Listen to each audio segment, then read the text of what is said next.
Alright, hey folks, this is Brian here with a video. Just wanted to introduce my new car, a 2023 Subaru BRZ Limited and manual transmission. Really excited that I got this car finally after almost 4.5 months. The process started in April when Subaru announced that they were going to open up the 2023 orders. And so I quickly called my sales guy, or emailed my sales guy at Santa Cruz Subaru, and put my name in for an order. And that was April 20th. And here we are. Got a call this past Wednesday, August 31st, the last day of August. And the sales guy called me up and said, "Hey, the car's here." So I went over there after work and did the deal, and the car's now mine finally. So it's been a couple days, and done a couple of drives already, just a couple, short little drives around the neighborhood. But I figured it's a beautiful Friday around just around noontime, and I wanted to take the car out for a little more extended drive, just to kind of jot down my impressions of the vehicle. But I've been happy so far. It's been really great. It's been a long time since I had a manual transmission. Last car that I had access to drive was my wife's Outback XT.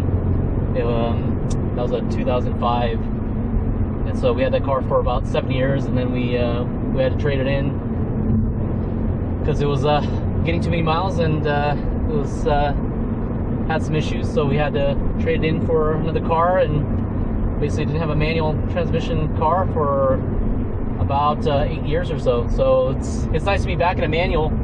My wife and I have been talking about it for a little while, and now we had the opportunity to kind of jump on this. Originally my plan was to get an STI, and with the new WRX model, the 2022 that came out, everyone was super excited about what the car was going to look like, if they were going to come out with an STI. Well, everyone assumed there was going to be an STI model, but then a few months, or I guess maybe 6 months after the WRX release or announcement and release, they quietly announced on a Friday afternoon that there was going to be no STI. So I was super bummed. I was really hoping to get an STI, but once that news was final, I kind of looked at other things, and BRZ kind of came up on my radar. And so so that process started, and started looking around. I think this was probably around February or so, February, March. And at the time I wasn't sure if I was going to get a BRZ or if I was going to do a GR86. But as everyone knows, getting a GR86 is pretty tough right now. Toyota doesn't do the order process, and so it's pretty much up to what the dealers get in terms of allocation. And there's a huge demand, obviously, for the car, and so it's been a real struggle for people that really want to get the GR86.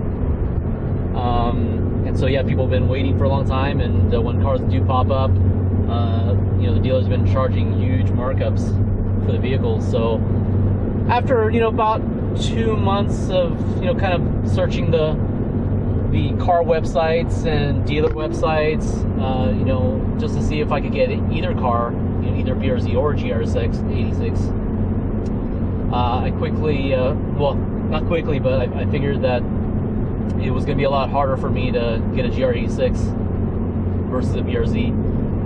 And so so I went with the order process. Subaru, I went with Santa Cruz. Great dealership, great salesperson. I had a great experience there with a sales guy, and shout out to Ricardo at Subaru Santa Cruz. But purchased the last vehicle with him. It was a cross-track hybrid. Really no hassle, and it was great. And so we had that car. We just basically completed payments on that car, and so that was 3 years ago.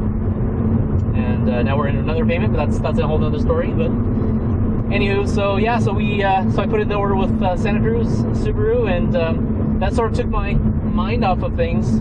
You know, so really it was no more this checking of the website every day, all the different websites, and seeing what was popping up, and you know, you would call the dealership and say, hey, it's already been allocated to someone else, and so yeah, it was kind of a tough process, right? And I'm sure a lot of folks are in the same bucket who really want a GR86. So anyway, yeah, so once I put in the order, then it was kind of peace of mind, you know. Didn't have to worry about, you know, doing daily checks on the internet, trying to find a vehicle.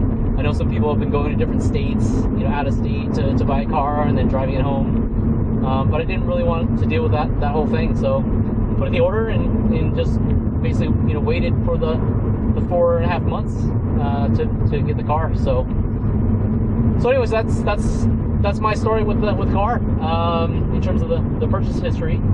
So yeah, in terms of, again, impressions, really happy.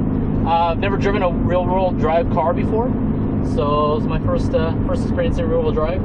Actually owning a real-world drive car. I did get a chance to test out a RF MX-5. This was around, gosh, when was it? It was sometime during the summer. Or no, I think it was a little earlier in the summer. But anyway, so I had a chance to drive.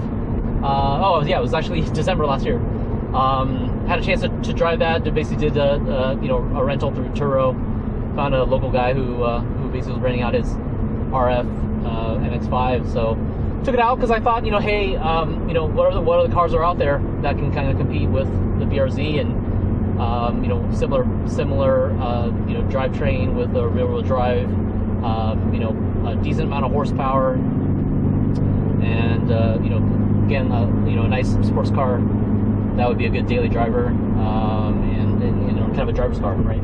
So tested it out, but you know, at the end of the drive, I realized that the space was just not enough for us. Obviously, a family of 4, that was really going to be, you know, really my car, and not really a chance to enjoy it with the family. BRZ, you know, it does have the back seat.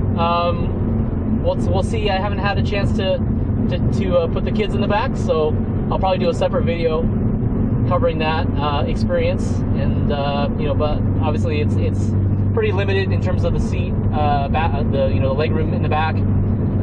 So you know, my kids are middle schoolers, so they're hopefully going to be able to fit for these short trips. So we'll see what their impressions are like. But at least it has a back seat, and so in a pinch, you know, we could basically put people in the back. Whereas the Miata, really, there was absolutely no way, right, with the 2-seater. So that, you know, that along with the overall, you know, practicality of the car, you know, it sort of, you know, made my decision kind of clear that the BRZ was going to be the better option. So yeah, so anyway, so hopefully I'll be able to shoot more videos like this. Kind of, you know, I'm hoping to kind of you know, show the journey of the car. You know, I'll be not doing too many things to the car in terms of modifications.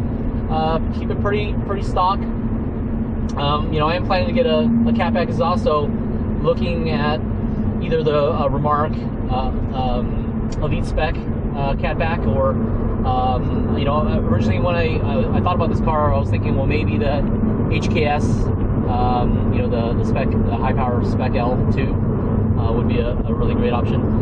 Pretty huge price difference in terms of the HKS exhaust. I think it's almost like twice the price compared to the Remark. So yeah, so you know, checked out a bunch of videos. FT Speed was a great resource. They've been doing a bunch of install videos and sound clips of the car. The cars with the different exhaust on it, and the Remark, it sounds really great, and I think it's a reasonable noise level. You know, definitely wanted something a little bit more than OEM, which the HKS, it sounds like it's a more modest exhaust in terms of the overall sound level. So yeah, so you know, between that and some of the other options, I think the Remark will be a pretty good fit, at least for for my taste. So we'll see. Probably we'll wait till the break-in period, and then who knows, maybe a good Black Friday sale. I'll pull a trigger on a remark system. So we'll see. Other than that, thinking wheel tires. Eventually when these Michelin Pilot Sport 4S 4 tires wear down, and then maybe go with a wider setup. Again, not doing any crazy modifications to the suspension, but basically get some a little bit wider tires than the OEM. Do some maybe an adjustment on the alignment to make the handling a little bit more neutral. And then after that, I think that's pretty much going to be the bulk of the modifications. On today's drive, we're driving through sort of the back roads of South San Jose into Morgan Hill, and eventually to Gilroy, taking McKean Road. So basically south of Outland and Valley. Really great little drive in the country. Not too many cars today. I've taken this road a couple times with some of my previous cars. So I figured this would be a good little drive, kind of to introduce the car.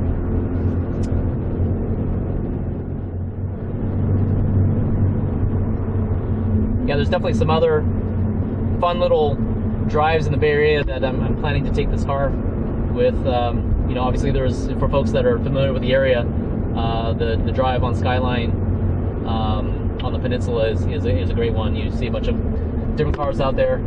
Obviously a lot of windy roads, so it's a real fun for the car enthusiasts. So definitely planning that. My friend, he has a 21 STI, and so he's never been to Alice's restaurant up in Woodside. So once this car gets broken in, I'm definitely taking him out for a scenic drive up there, and probably have a nice lunch over at Alice's.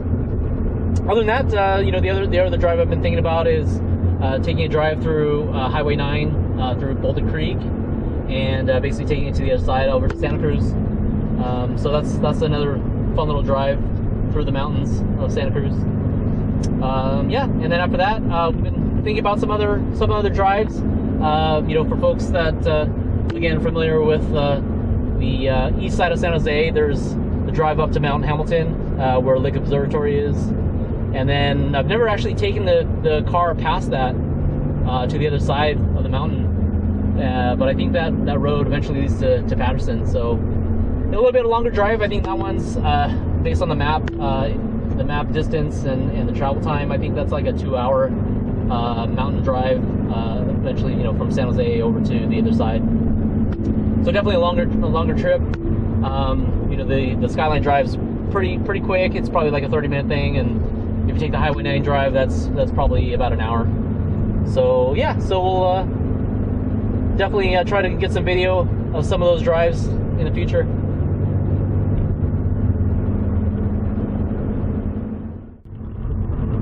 So anyway, that's my impression, at least my impression so far of the car. Again, super happy, excited that the car finally came. 4.5 months was a decent amount of time. So certainly the last couple weeks when I found out that the car was at the port, my sort of excitement level, jumped up quite a bit. And so, the last few days before getting the car, I was eagerly anticipating when the car was going to show up. And so anyway, we'll see what video we'll come out with next. Probably we'll shoot a couple of quick videos, like some how-tos on some of the quirky things about the car.